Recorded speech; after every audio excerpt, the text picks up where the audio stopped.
Hey guys, welcome to my channel. I'm Shay, your local numerologist. All right, so we picked two cards today. Oh, make sure you guys like, subscribe, share, leave your experiences in the comments below. All right, so we have 334, we have the 33, and then the 4. I do think that is significant. Three numbers broken down into two, right? And then, yeah, coming to the number, what is it? 6 plus 4 is 10. Oh, wow. So this comes to a 10. All right, so first, the number 10 is a number that refers to cycles, a cycle ending and a new cycle beginning. All right, so one thing that I have come to understand about the number 10 over the past couple of weeks is that it definitely represents being like sitting still, right? It's like collecting all of the information that you've learned over this past cycle and figuring out how you can apply it to the next cycle. And so with the 0 at the end of the number, it kind of represents this hard stop. Spirit's like, hold on, before you continue, let's check this out. Let's make sure that it's right. The number 33 we have here is a master life path number. Like the number 33 is the number that represents a master teacher. So we have the number 6 here, social relationships. Double threes here represents like communication, definitely giving throat chakra vibes, expression, creativity, right? And then 33 together, being a master teacher. This is it's kind of like the gift that spirit has given to you, right? Because 33 represents our spiritual gifts, is the fact that you are able to communicate. I want to say respectively, responsibly, and kind of like coherently to people who need it, right? So with the 4 here, this represents boundary, structure, home responsibility. So it's kind of like 4 is like the standard. 4 is the foundation.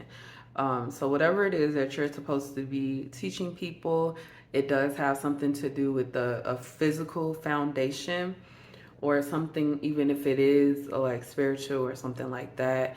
It is communicated and it will manifest in a very physical way. So what does that mean? That's like you running like some community program, right? Where you are kind of encouraging people spiritually. So let's say you're just somebody who speaks life into people. You run into people who are having a hard time, you pray for them, whatever the case may be, right? So that's kind of like the 33, speaking life into people, and 4 is them actually taking your words to heart and using that to uplift them, to put them in a better position, or to help somebody, along the way. So it's like the things that you say out of your mouth have very physical consequences, right? And this could be right here with the 6. I am getting definitely family vibes. So this could be dealing with family, dealing with people you love, dealing with yourself. Something else that I am feeling heavy is that you guys, the self-love is coming out here. I feel like you guys have been stuck in some kind of situation, some kind of experience, stuck in some kind of cycle because of the way that you speak to yourself or the way that you believe in yourself. One thing that I have been coming to realize is that, we talk about gaslighting from other people, but we really don't speak on how we gaslight ourselves, how we tell ourselves, oh, you can't do it. Oh, you're so stupid. Oh, this person's better than you. Oh, you should be more like them. Don't do that. Again, if you wouldn't say it to somebody else, if you would find it rude or disrespectful to say it to somebody else, or if somebody else said it to you, you have no business saying it to yourself. Watch your words. They do manifest, right? So be careful with that. Let's pick some trinkets. Oh, I had one and it slipped out of my hand. This is a candy cane, but it looked like the letter J to me. So that might be significant. Oh, and then love. Oh, love. It's my favorite thing ever. So anyway, so we have a candy cane here and we have love. So if you are watching this, right, and that means it's close to Christmas, right? Yeah, because I think that these videos are all coming out before Christmas. So make sure that you don't allow the holidays, okay? If you're watching this after the holiday season, it could be like birthdays or something that you feel you have.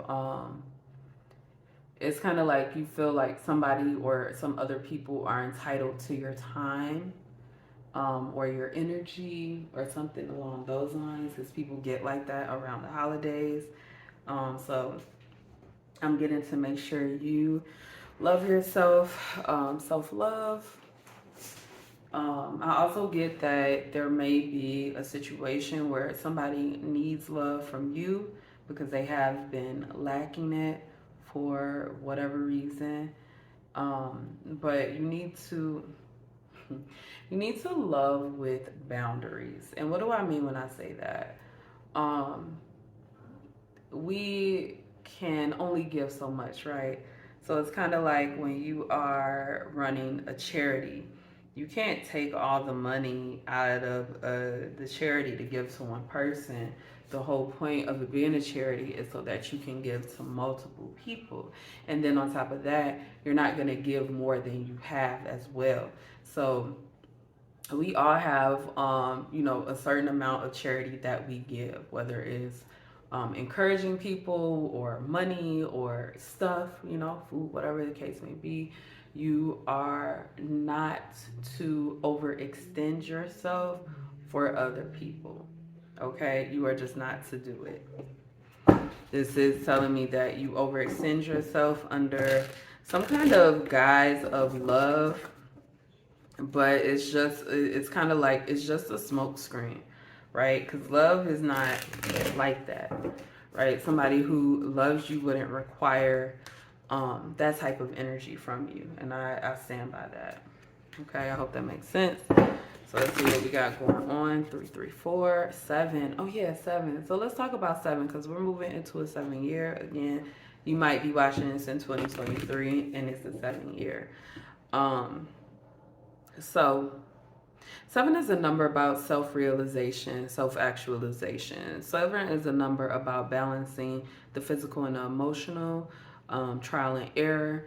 7 is a very realistic scientific number. But one thing about 7 and how it differentiates from a lot of numbers that are very physical is that 7 always considers the spiritual side. 7 always considers all of the senses, not just what we can see and touch, but all of them, right? So Spirit wants you to move forward and stop ignoring your gifts, okay? So some about your gifts being some kind of foundation. Ooh, Spirit. Listen, whenever I see the Knight of Cups, my mind is just like, this has been going on for a long time. This is literally, I could just remember the first time I heard somebody say, this is the slowest knight in the deck. This card moves so fucking slow, so slow.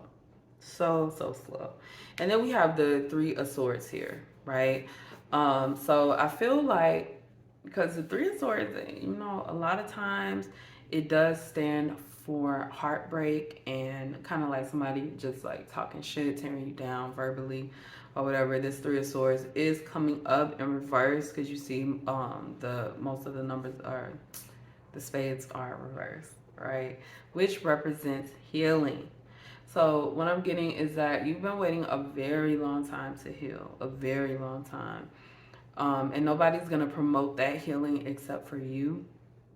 So there is some kind of way that you need to love yourself, like make it right.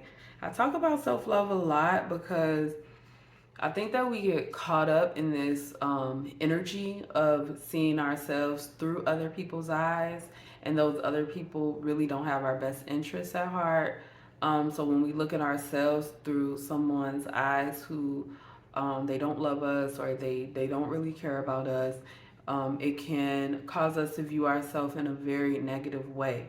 So I'm all about checking yourself, staying in your own lane, making sure you're not tripping about shit that you shouldn't be tripping about. I'm 100% all about that, because before I go off on some tangent that's set up behind my emotion, I really do have to like calm myself down. Like, okay, you know, you could do this right now, but you're not really thinking, you're acting, you know, just off of pure emotion. Um, but anyway, I don't know where I was going with that. People can, you can start to see yourself in a negative light when dealing with other people. So make sure that you first have a very good standard of how you see yourself in your own eyes before you go off on trying to improve yourself based on how somebody else is seeing you. Because when you have the solid love inside, right, when you know that you know, you're, when you live your life, you're not doing it to fuck over other people, right? And then you're connected with this person that really cares about you and really loves you, right? This could be a mate, this could be whoever. And you're looking at yourself through their eyes, and they're like, man, it really hurts when you do this, when you say things like this, or you know, I really don't like when, you know, this happens or that happens. When they really love you, it does hit different, because you're like, okay, well, I can work on that. You know what I'm saying? A lot of times, like when it comes to me, I don't care about a lot of shit. I just don't. You know what I'm saying? So it's like, okay, well, if this is gonna bother you, or if you don't like this, then I'm just not gonna do it. Why? Because I don't really care in the first place. So if me not doing something, or me doing this for you, some shit that don't even bother me, is gonna boost up you, and it's gonna make you happier, and it's gonna make our relationship stronger, I'm gonna make it happen.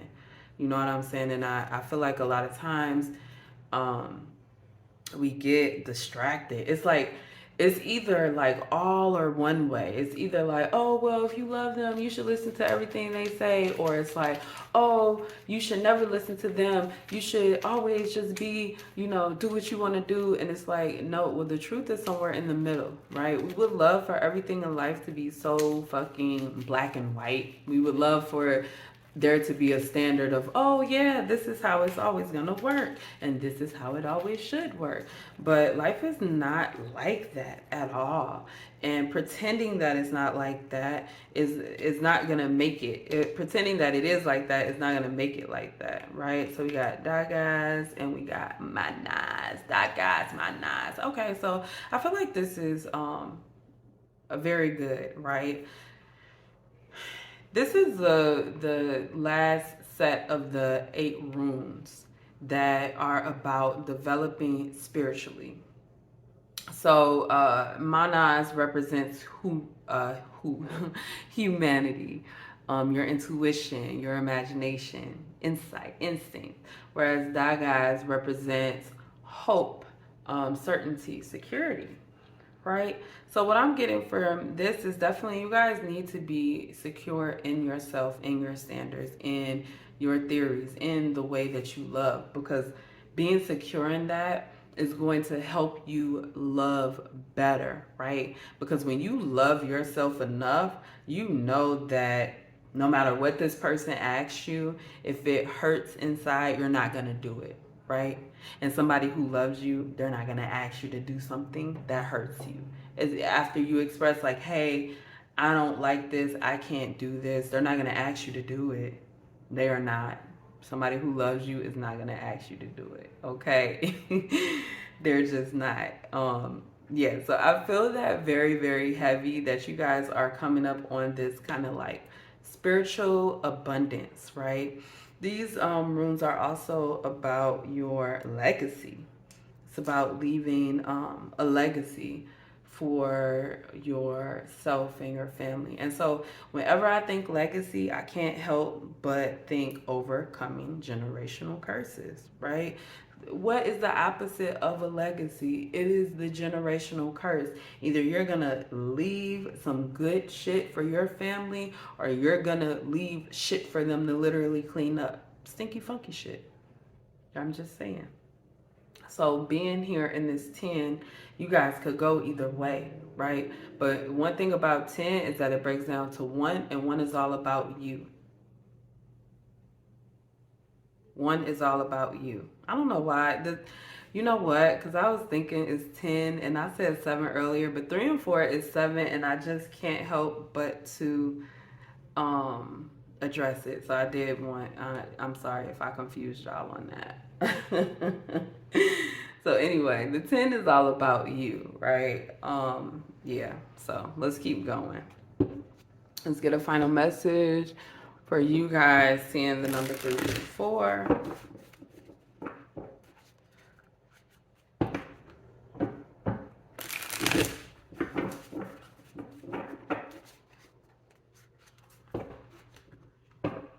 Spirit say, you guys, I just saw the 7 of Wands. Spirit say, you guys are taken care of, right?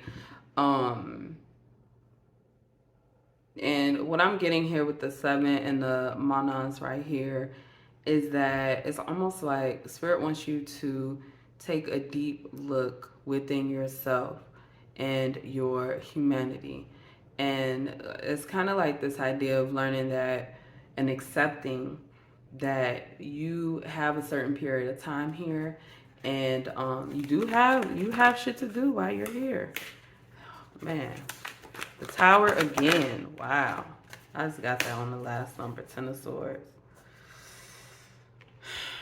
Okay. So we have the Tower and we have the 10 of Swords. The Tower is kind of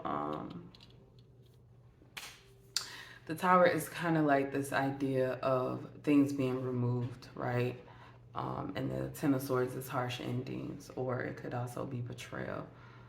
I feel right now that you guys are afraid of causing this. And I only feel that way because I have the 4 of Cups right here. And the 4 of Cups is kind of like this energy of like rejection, this energy of like pulling back. So I definitely get that you guys are trying to avoid some kind of clarification, some kind of exposure, because you feel like it would go against somebody, because you feel like it would be I almost feel like you guys feel like it'll be a betrayal. It's almost like you don't want to move on, you don't want to move forward because you feel like you'll betray somebody that way. And then we have the number 16, which comes to 7 again. See, I know I wasn't crazy. 7 is here. 7 has appeared in this number. Anyway, 16 again is a karmic life path number about the abuse of love and the abuse of vulnerability, the abuse of feminine energy. And I talked about that earlier, that people will use you until you're all used up, right? But nobody who really cares about you and loves you would ever take that route, right? And so you have to decide whether you want to continue to be somebody's doormat or their punching bag. Oh, the hummingbird just came over here. Or if you want to decide that you are worthy of love and blessings, and you are worthy of somebody who feels vulnerable with you and who loves you. And the last thing I'm going to say, because I feel like this is very important, right? Stop developing relationships with people who don't feel blessed to have you in their life. Okay? Don't be around people and you don't feel blessed to have them in your life. You know what I'm saying? Because one thing about human relationships, they are very hard to develop. They are so hard to develop. It is hard to find someone who feels the way about you how you feel about them. It's hard to find that even exchange of energy, even within our families, within our friend groups, within our relationships. It is very difficult. But I promise you that it's something that you always deserve. You always deserve somebody who feels grateful to have you in their life, right? When we have our kids, when we look at our babies, we're like, yeah, that's me. I'm happy that I made that. I'm grateful that this child chose me. Whatever you say in the back of your mind about that kid, you are grateful that they're there, even on days when they fucking piss you off, right? So that's the energy that you should feel for people around you. And I'm saying for your job too. They should be grateful to have you. Just like you should be grateful to be there. If you're not grateful to be there, if you just feel like, oh man, it's not the job for you. Okay, so that's all I have for you guys. If you are looking at 334, it's been popping up everywhere or some places. Make sure you guys like, subscribe, share, leave your experiences in the comments below. I do read all of you guys' comments and I appreciate it so much. Anyway, I will see you guys next time.